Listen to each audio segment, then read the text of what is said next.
دابا انت اللي كتشوف فيا ولا انت اللي كتشوفي فيا، انا غنحاول ندير لك واحد اللعبه. ركزي معايا مزيان، حاولي تفكري في شي رقم من 1 حتى ل 10، ولا حاول تفكر في شي رقم من 1 حتى ل 10. صافي فكرتي فيه؟ مزيان. هذاك الرقم اللي عندك دابا فكرتي فيه، غادي تضربه في 9. منين ضربتيه في 9 عطاك واحد الرقم فيه جوج ارقام.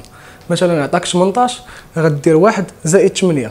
عطاك مثلا 15 غدير 1 زائد 5 اللي هي 6.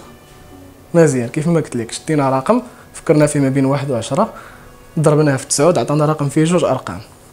هذاك الرقم اللي فيه جوج ارقام شدينا الرقم الاول زدنا على الرقم الثاني عطانا واحد الرقم. هذا الرقم اللي عندنا دابا غنقصوا منه 5، بقى لك واحد الرقم.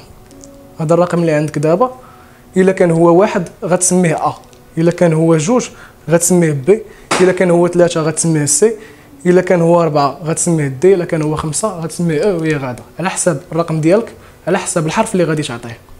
سي بون؟ مزيان.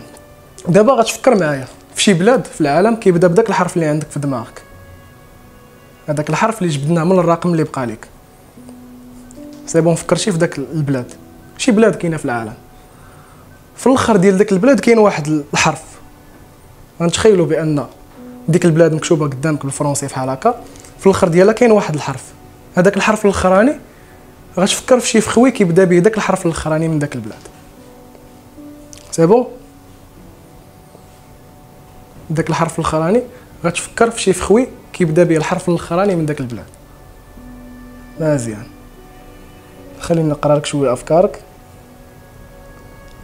عندك 4 دي، الدنمارك، كيوي.